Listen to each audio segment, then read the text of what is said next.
ஆண்டவர் உங்களோடு இருப்பாராக. யோவான் எழுதிய நற்செய்தியிலிருந்து வாசகம்.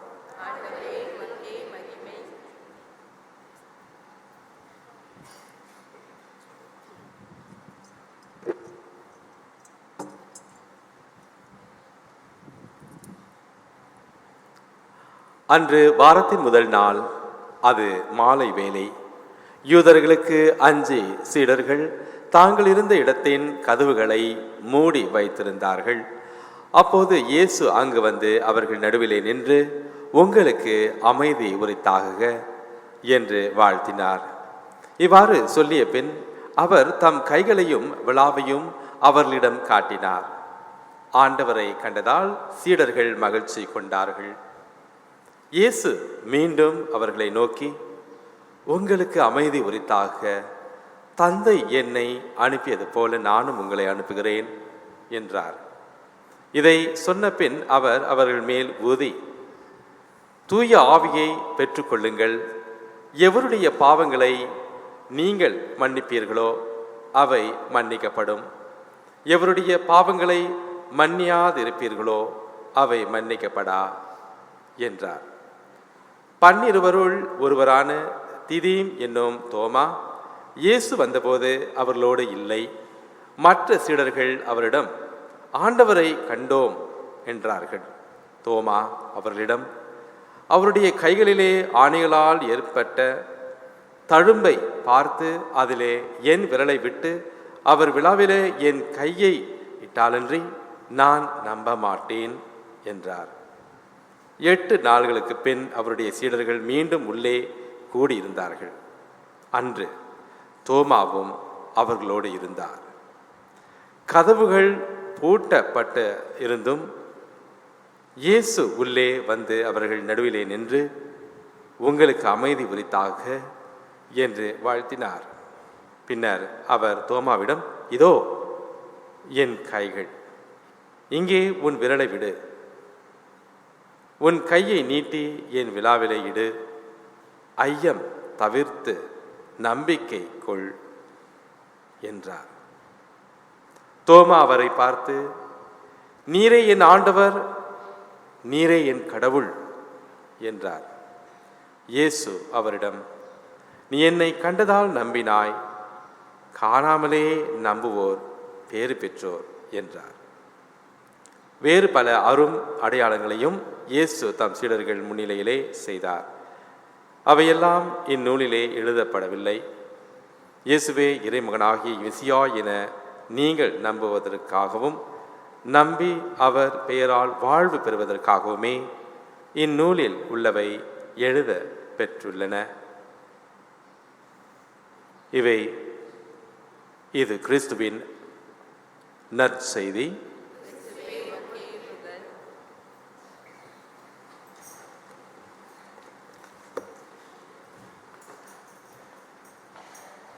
ஈஸ்டர் நாளன்று அல்லது இரவு நேரத்தில் பலிப்பூசை முடிந்த பிறகு நாம் ஒவ்வொருவரையும் பார்த்து ஹாப்பி ஈஸ்டர் ஹாப்பி ஈஸ்டர்னு கை குலுக்கி வாழ்த்தினோம். இந்த மாதிரியான வாழ்த்து ஒவ்வொரு ஞாயிற்றுக்கிழமையும் நாம் தொடர்ந்து சொல்ல வேண்டும். ஏனென்றால் ஒவ்வொரு ஞாயிறும் உயிர்த்த ஆண்டவர், அந்த உயிர்த்த ஞாயிறுடைய குட்டி ஞாயிறு தான் ஒவ்வொரு ஞாயிறு. ஆகவே தான் திருப்பலியை நமக்கு ஞாயிற்றுக்கிழமை காலையிலே கொடுத்திருக்கிறது இந்த திருச்சபை. ஆகவே தான் நாம் ஒவ்வொருவருமே திருப்பலிக்கு வந்து சேர வேண்டும். காரணம் ஹாப்பி ஈஸ்டர் என்ற ஒரே காரணத்துக்காக தான். ஆகவே சட்டப்படி பார்த்தா நாம் ஒவ்வொரு ஞாயிற்றுக்கிழமையும் ஒவ்வொருவரையும் பார்த்து ஹாப்பி ஈஸ்டர்னு சொல்லி மகிழ்ச்சி பெற வேண்டும், நாம் கொண்டாடிட வேண்டும். காரணம், உயிர்த்த ஆண்டவர் ஒவ்வொரு ஞாயிறும் நம்மளோடு வந்து அவருடைய பிரசன்னத்தை காண்பிக்கின்றார். ஆகவே அதற்கு நாம் கிளம்பி வர வேண்டும், கிளம்பி வந்து ஒன்று சேர வேண்டும். ஆகவே நாம் மக்கள், கிறிஸ்தவர்கள், விசுவாசிகள் ஒன்று சேரும் பொழுது ஒன்று சேர்ந்து இருக்கின்றோம். 2வது இறை வார்த்தையை நாம் கேட்கின்றோம். 3வது ஜெபிக்கின்றோம், வேண்டுகின்றோம். 4வது நாம் கிட்ட இருக்கிற அனைத்தையுமே நாம் பகிர்ந்து அளிக்கின்றோம், காணிக்கை கொடுக்கின்றோம். அப்பமும் ரசமும் நாம் பகிர்ந்து கொள்கின்றோம்.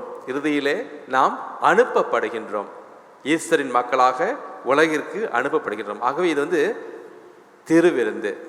திருப்பலி ஒவ்வொரு ஞாயிறும் நாம் கொண்டாட வேண்டும். ஹாப்பி ஈஸ்டர் என்று நாம் சொல்ல வேண்டும்.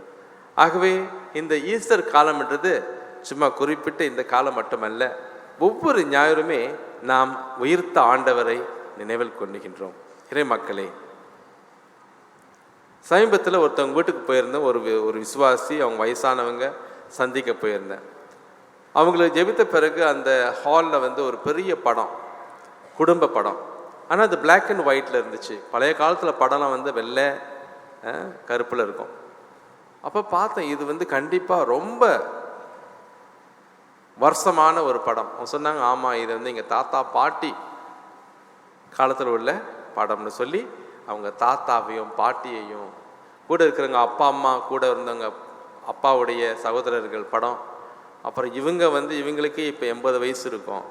அவங்க ஒரு சின்ன பேபியாக அவங்க அப்பாவுடைய தொடையில் உட்காந்துருக்குறாங்க. அப்புறம் அவங்க கூட இருக்கிற மற்ற பிள்ளைங்கள்லாம் முன்னுக்கு வரிசையாக பார்த்துருக்கீங்களா? தாத்தா பாட்டி வீட்டுக்கு போனீங்கன்னாக்கா அந்த மாதிரி படங்கள் நிறையா இருக்கும். இப்போ அதெல்லாம் பார்க்க முடியாது. யாருமே படத்தை பிடிச்சி கழுவி அப்படி வைக்கிறது இல்லை. காரணம், இப்போ எல்லாமே வாட்ஸ்அப்பில் இல்லை ஃபோனில் நம்ம போட்டு வச்சுக்கிறோம். நினச்ச நேரத்தில் அதை டிலீட் பண்ணிடுறோம். சில நேரத்தில் இருக்குது, சில நேரத்தில் நினைவு கூற எந்த படமும் இல்லை, ஐஸே வச்சுருந்தேனே காணா போச்ச டிலீட் பண்ணிட்டேன்னு சொல்லி நம்ம தேட ஆரம்பிக்கிறோம். ஆனால் அது காலத்தில் படத்தை பிடிச்சி அந்த கதை 100 வருஷம் ஆனாலும் நமக்கு எடுத்து சொல்லும். நம்ம காட்டி பெருமை கொள்வோம். இதை தான் எங்களுடைய தாத்தா, எங்கள் தாத்தா எப்படி வாழ்ந்தார், அவர் மீசையை பற்றி எவ்வளோ பெருசாக இருக்குன்ட்டுன்னு. ட்ரெயின் ஓட்டுனவர் இப்படியே எல்லாத்தையும் வளர்த்து விட்டாங்க பிள்ளைங்களை அப்படின்னு சொல்லி உங்களையும் நீங்கள் பார்ப்பீங்க. சின்ன பிள்ளையா இருக்கும் பாரு, நான் இங்கே உட்காந்துருக்கிறேன் அப்படின்னு சொல்லி நினைவு கூறும் படம், நினைவு கூறும் படம். ஆகவே இந்த ஃபோட்டோகிராஃப்லாம் பத்திரமாக வச்சுருப்போம். அப்படி தான் இன்றைய வாசகங்களும் பத்திரமாக வைக்கப்பட்டது. இன்றைய வாசகங்கள் 3 வாசகங்களுமே படம் பிடித்து காட்டும் ஒரு படம்னு சொல்லலாம், பழைய காலத்து படம்னு சொல்லலாம். அதை பார்க்கும் பொழுது நமக்கு விஷயங்கள் நல்ல ஆழமாக புரியும், தெளிவாக நமக்கு தெரியும். படம் பிடித்து காட்டுறாங்கன்னு சொல்கிறாங்க பார்த்தீங்களா, அதுதான். ஆகவே 3 விதமான குரூப், அதாவது மக்களை நாம் இன்று பார்க்கலாம். முதலாவது அப்போஸ்தலர்கள், அவர்கள் காட்டிய படம். அப்போஸ்தலர்கள் ஒன்று சேர்ந்து இருந்தார்கள் அந்த ஈஸ்டர் நாளன்று மாலையிலே. பயந்து போய் நடுங்கிய நிலையிலே ஆண்டவர் கூட இருந்தார். இவ்வளோ நாள் இப்போ இல்லையே, இனிமேல் என்ன செய்யணும் எனக்கு தெரியல. எல்லோரும் சொல்கிறாங்க அவர் உயிர்த்துட்டாருன்னு. இது என்ன ஆச்சு, கல்லறையில் இருந்தவர் எங்கே போயிட்டாருன்னு சொல்லி எல்லோரும் ஒன்று கூடி ஜெபிக்க ஆரம்பித்தார்கள். வேறு என்ன செஞ்சாங்கன்னு யாருக்கும் தெரியாது, ஆனால் ஒன்று சேர்ந்து கண்டிப்பாக அவர்கள் ஜெபித்திருப்பார்கள். அப்போது ஆண்டவர் சந்தித்தார். அப்பொழுது யார் இல்லை, தோமா என்கிற ஒரு அப்போஸ்தலர் அந்த இடத்துல இல்லை. ஏன் காரணம், இனி என்ன இருக்குது வாழ்ந்துன்னு சொல்லி, போர் அடிக்குது வாழ்க்கைன்னு சொல்லி, அல்லது ஆத்திரமா இருந்திருக்கலாம், அல்லது எதுவுமே வேணான்னு சொல்லி அவர் அங்கே வராமல் இருந்திருக்கலாம். 8 நாட்களுக்கு பிறகு கேள்விப்பட்ட தோமா, சரி இவங்க நன்மை சொல்கிறாங்களே அப்படின்னு சொல்லி ஒன்று சேர்ந்து அங்கே இருக்கிறார், ஆண்டவரை சந்திக்கின்றார். ஆகவே இந்த படத்தை இன்றைய யோவான் எழுதிய நற்செய்தி நமக்கு படம் பிடித்து காட்டுகிறது. ஈஸ்டர் அன்னைக்கும் ஈஸ்டர் முடிஞ்ச 8 நாள், அதாவது இன்று இரக்கத்தின் ஆண்டவர் காட்சி அளித்ததையும் சேர்ந்ததையும் பிரசனத்தை காட்டியதையும், தோமா எவ்வாறு என் ஆண்டவரே என் கடவுளே என்று அவர் இந்த வாக்கியத்தை சொல்லி தன்னுடைய ஜெபமாக ஆக்கி கொண்டதையும் படம் பிடித்து காட்டுகிறது. இரண்டாவது குரூப், இரண்டாவது குழு சொன்னாக்கா, முதல் வாசகத்தில் வருகின்ற எருசலேம் கிறிஸ்தவர்கள். அவர்கள் யார்? ஆதி கிறிஸ்தவர்கள் சொல்லுவாங்க. அப்படின்னாக்கா இயேசு உயிர்த்த பிறகு அடுத்த 50 நாட்கள் பெந்தெகோஸ்தே நாள் அன்று பிறந்த திருச்சபை, அவர்கள் தான் அந்த முதல் கிறிஸ்தவர்கள். அவர்கள் வாழ்ந்த வாழ்க்கையை நமக்கு படம் பிடித்து காட்டுகிறது இந்த வாசகம். எப்படி வாழ்ந்தார்கள்? அவர்கள் ஒவ்வொருவருமே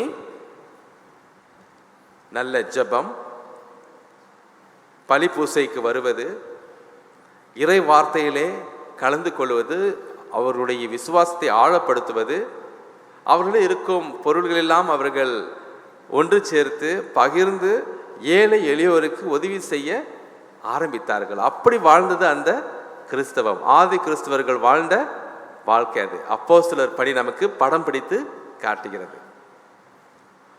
மூன்றாவது கொஞ்சம் கஷ்ட காலம். திருச்சபையில் கொஞ்சம் கஷ்ட காலம். இது இயேசு உயிர்த்த பிறகு 30 ஆண்டுகளுக்கு பிறகு இருக்கிற திருச்சபையை நமக்கு படம் பிடித்து காட்டுகிறது. இது 2வது வாசகத்தில் இருக்கின்ற கதை. பேதுரு அவர்கள் எழுதுகின்றார். அவர் சொல்லுகின்றார், இந்த கிறிஸ்தவர்கள் கொஞ்சம் மாற்றம் அடைந்துள்ளார்கள். அவர்களுடைய வாழ்க்கையை பார்க்க ஆரம்பித்தார்கள். சில பேர் அந்த திருச்சபை விட்டு வேற இடத்துக்கு போக ஆரம்பித்தார்கள். தெரியல, ஒருவேளை போரிங்காக இருந்திருக்கலாம், ஒருவேளை ஏதாவது சொந்த காரணமாக இருந்திருக்கலாம், இல்லது சண்டையை போட்டு போனவங்களாகவும் இருக்கலாம், பிரிந்து போனவர்களாக இருக்கலாம். சகோதர சகோதரிகள் சில பேர் உள்ளே இருந்தாலும் தான் சொந்த விஷயத்தை பார்த்து கொண்டு இருக்கலாம். ஏழை எளியோர் மேல் நாட்டம் கொள்ளாமல் கூட இருந்திருக்கலாம். எல்லாரும் மறந்து போயிருக்கலாம். ஆகவே இப்படி போன சகோதர சகோதரிகளுக்கு, கிறிஸ்தவர்களுக்கு பேதுரு ஒரு மடலை எழுதுகின்றார். அவர்களை உற்சாகப்படுத்த, திரும்பவும் ஒரு கிறிஸ்தவ சமூகம் எப்படி வாழணும்னு சொல்லி ஒரு ஊக்குவிக்க அவர்களை இந்த மடலை எழுதி சொல்லுகின்றார். 3 படங்களை நாம் பார்க்கின்றோம். இன்று 4வது படத்தையும் நான் உங்களுக்கு கொடுக்கின்றேன். இன்னைக்கு எங்கேயுமே நம்ம படிக்க கிடையாது, ஆனால் அது நம்ம பங்கிலேயே நாம் பார்க்கலாம். இப்பொழுது நம்முடைய வாழ்க்கை 4வது படம். நாம் படம் பிடித்து காட்டுகின்றோம். அப்படித்தான் நம்ம வாழுகின்றோம். நிறைய சொல்லலாம். ஆகவே 4வது படத்தை எங்கே பார்க்கலாம்? நம்முடைய குடும்பங்களிலே, நம்முடைய அடிப்படை கிறிஸ்தவ சமூகத்திலே, பிஇசியில் நாம் எவ்வாறு இந்த ஈஸ்டர் மக்களாக வாழ்கின்றோம் என்பதனை படம் பிடித்து நாம் காட்டுகின்றோம். அது சந்தோஷமான விஷயம் அல்ல. பெரும்பாலும் இந்த 4வது படத்தில் பார்த்தீங்கன்னு சொன்னாக்கா ரொம்ப பேர் மிஸ்ஸிங், ரொம்ப பேர் காணாமல் போனவர்களை நாம் சந்திக்கின்றோம். குடும்பத்திலே ஒன்றாக ஜெபிக்கும் பொழுது கண்டிப்பாக 1-2 பேர் இருக்க மாட்டாங்க. படம் பிடிக்கும்போது பாருங்க, யாராவது ஒரு ஆள் மிஸ்ஸிங் ஆவாங்க. சாப்பிடும் போது பாருங்க, அந்த நபர் எப்பொழுதுமே ஒன்றா இருக்க மாட்டார். பூசைக்கு வரும்பொழுது பாருங்க, எவ்வளோ பேர் மிஸ்ஸிங். திருப்பலிக்கு வரதில்லை, இவ்வளோ தானே மக்கள் கிடையாது. தமிழ் பேசுகிற மக்களிடையே உங்களுக்கு தெரியும் எவ்வளோ பேர் ஞாயிற்றுக்கிழமை பூசைக்கு வர்றதில்லை. உங்களோட ஆக்கிசால் எடுத்து பாருங்கள், லிஸ்ட் எடுத்து பாருங்கள், எவ்வளோ பேர் வராங்க பூசைக்கு? கிடையாது. இது எல்லாம் பூசையிலும் இருக்குது. யாருமே கருதி ஞாயிற்றுக்கிழமை பூசைக்கு வரதில்லை. ஆகவே வராதவர்களுக்கு இந்த திரு இருதய ஆண்டவர் காட்சி அளிக்கின்றார். அவர் கேட்கின்றார், வருகின்ற நம்மளையும் கேட்கின்றார். இந்த விசுவாசம், நம்முடைய விசுவாசம் உயிர்த்த ஆண்டவரிலே என்ன கேட்கிறோம்? நம்முடைய விசுவாசம் அவரை சந்திக்கும் பொழுது என்ன கேட்குது? என்ன கேட்கணும்? நம்முடைய விசுவாசம் நமக்கு என்ன கொடுக்கிறது? என்ன அளிக்கிறது? இந்த மாதிரியான ஒரு கிறிஸ்துவ சமூகத்திலே நான் எவ்வாறு என்னுடைய விசுவாசத்தை பகிர்ந்து கொள்கின்றேன், சாட்சியம் எப்படி கூறுறேன் என்ற 3 விஷயங்களை, கேள்விகளை திருச்சபை நம்மை என்று கேட்கிறது. இறை மக்களே, இந்த இரக்கத்தின் ஆண்டவர் காணாமல் போயிருக்கும், அதாவது இங்கு வராதவர்களை சந்திக்க ஆவலோடு தாகத்தோடு இருக்கின்றார். அவரை தேடி வருகின்றார். தோமா அவரை தேடி போகவில்லை, அவரே அவர்களை தேடி வந்தார். அவரே தோமாவுடைய விரல்களை இழுத்து தன்னுடைய விழாக்குள்ளையும் கைக்குள்ளையும் வைத்து பார்க்க சொன்னார். ஆண்டவரே நமக்கு அனைத்தையும் அளிக்கின்றார். ஆம், இறை மக்களை, காணாமல் போன தோமா அன்று வந்து சேர்ந்தார். அவருடைய ஜெப அறிக்கையானது நம்முடைய வாழ்க்கையிலே ஒவ்வொருவருக்குமே கண்டிப்பாக இருக்க வேண்டும். அது நம்முடைய விசுவாச ஆழத்தை காண்பிக்கிறது. என் ஆண்டவரே, என் கடவுளே என்று புனித தோமா கூறினார். இது அவருடைய விசுவாச வார்த்தைகள், ஜெபம், அறிக்கை.